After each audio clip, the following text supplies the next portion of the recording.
valentía de instrumentar medidas para que en Argentina hayamos sorteado la crisis y tengamos un 2010 con mucho crecimiento. Esto no pasa de casualidad. A mí me impresiona la confesión de parte de Cobos, ¿no? Nunca hubiese esperado ese sinceramiento, decir, bueno, aprobamos esto y después vamos a ver cómo lo sustentamos. La verdad que me parece incomprensible. Es un poco, la verdad que para un funcionario de ese nivel es un nivel de irresponsabilidad. Un funcionario del Poder Ejecutivo. Sí, sí. Claro, pero recordémoslo, ni siquiera está hablando como legislador, está hablando como ese es el funcionario del otro... Poder Ejecutivo. Sí, sí. El Poder Ejecutivo dice eso. Digo, ya lo de Cobos creo yo que escapa a cualquier tipo de análisis. Y solo puede entenderse por lo que decía Amado, de cómo está jugando un rol muy tan descarado a favor de las corporaciones que lo van cuidando. Pero el rol, yo soy profesor de política comparada, en el mundo uno no encuentra cosas así, ¿no? Yo estaba recordando John Adams, ¿no? El primer vicepresidente de Estados Unidos, que fue el primer vicepresidente de la historia, nunca hubo uno antes porque ahí se inventó, ¿no? John Adams desempató 29 veces en sus 2 periodos en la Cámara. Muchas veces en contra de lo que él pensaba. Hay una buena serie que estuvo en Estados Unidos, que un amigo mío me la comentaba, en el que la primera vez que tiene que vetar algo que está a favor, dice, uy, ¿qué hago? No. Y votó con Washington. George Washington lo maltrataba, no le hablaba, nada, pero el tipo 28 veces empató siempre correctamente, porque a nadie se le puede ocurrir que alguien que, como nuestra Constitución Nacional, que algunos quieren olvidar, pero existe y está, dice, el Poder Ejecutivo es uninominal, es unipersonal, no puede hacerlo. Bueno, es que él no es un senador, él no es un senador. Claro, pero otra vez lo había fundamentado, como muy bien se decía el informe, ¿no? Como decían ustedes, lo había fundamentado en ese estado que obviamente ellos mismos habían creado, pero bueno, tiene una fundamentación. ¿Ahora por qué? Esa es la pregunta. ¿Qué rol está jugando? Esto no existe en el mundo. Y ahí me acordaba lo que muy bien decía Cristina, citando esa frase del 18 Brumario de Luis Bonaparte, ¿no? Que la historia se repite una vez como tragedia y una vez como comedia. Marx, cuando escribe esa frase, hacía el parangón entre Luis Bonaparte con Napoleón Bonaparte, ¿no? Bueno, esto de Cobos tiene mucho aire de eso, ¿no? Como volver hacia algo mismo que ya está vencido. ¿Vos decís que la comedia de la Rúa?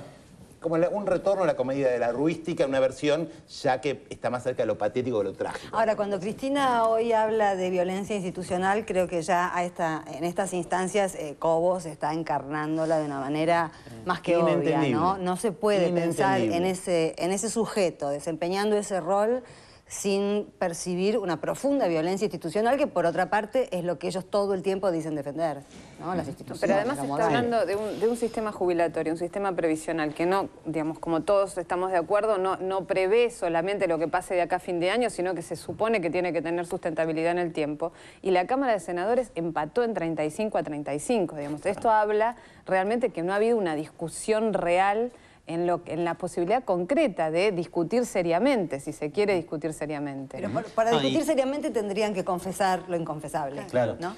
Que no están jugando sus intereses sino los de otros. Y esa están jugando otros intereses. Y esa calificación de la presidenta sobre Cobos, ocupas con K, que tiene que ver con aquel que ocupa un lugar que no le pertenece, que es cierto que es una comparación que no tiene nada que ver con los desocupados o los sin tierra que por necesidad ocupan un territorio o una vivienda, exacto, que tiene que ver con esa metáfora de ocupar un lugar que no le corresponde, falso y aparencial. Y yo pensaba que Cobos, no iba a decir su nombre porque no hay que pronunciar, hay ciertos nombres que no hay que pronunciarlos en vano, el de Dios y el de los traidores. Y voy a decir esto, ni siquiera es un gran traidor, porque todos conocemos las grandes traiciones de los grandes traidores. Por ejemplo, Judas, qué gran traidor. O por ejemplo, Bruto, el traidor de Julio César, otro gran traidor. Este es un traidorcito. Ni siquiera le corresponde la traición, porque la traición en shakespeariana es muy importante, es resonante. Es comedia. Y está el cinismo. El cinismo, saben que nosotros decimos cínico sin darnos cuenta qué es. No, mejor dicho, no sabemos qué es, pero no específicamente. El diccionario lo especifica muy bien. Quedó en desfachatado y descarado.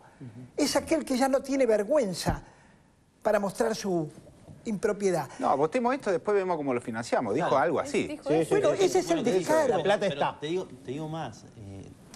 Más allá de su oposición, su naturaleza en su accionar, digamos, él ya es parte de una de las oposiciones, es hipócrita, digamos, hipócrita en el sentido, primero, de financiando al Estado o no permitiendo que el Estado se fortalezca con su voto no positivo. Después, propiciando el gasto infinito o el déficit infinito del Estado en esta ley de quiebras o en esta ley de financiamiento. Pero además, cuando tuvo la oportunidad de ejercer la administración de un gobierno como fue la provincia de Mendoza, él vetó la ley, con lo cual es hipócrita, es inconsistente, o sea, en su accionar. Y evidentemente no tiene pretensiones de nada, porque si no, frente a la responsabilidad...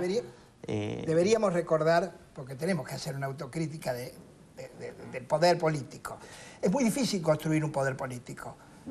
Observemos qué debilidad tenía el poder político para asociarse a alguien con todas esas debilidades morales, que a un político de raza no se le puede pasar inadvertido. A un jefe de personal no le pasa inadvertido la debilidad de un empleado. La debilidad si es alguien que no merece estar en el puesto que está. Entonces, es obvio que uno tiene que perdonar, indultar aquel pacto que se hizo hace varios años con este señor que reúne esas tres condiciones, y lo digo con énfasis: cinismo, traidor en pequeño, en miniatura, y ocupa. Y tal vez agregue algún otro calificativo si sigue en el poder. En ese momento no se da cuenta. ¿Cómo? A mí en ese momento, como uno lo sabía o no, obviamente, digo, uno sabía dónde venía Cobos, qué representaba, más o menos qué significaba. Digo, ahora que se pone en este tema, no es que tampoco pueda justificarlo porque venía de la izquierda, algún sector similar, que con buenas intenciones, digo, sabemos dónde venía, en el 2003 había votado a López Murphy. Digo, yo estoy seguro que él mismo sabe que esto es un disparate, no está de acuerdo, todos sus amigos, los empresarios que lo quieren y financian, deben decir, che, y como decía Diego recién, ojo, esto le da popularidad y le da notoriedad que hace mucho que no la tenía.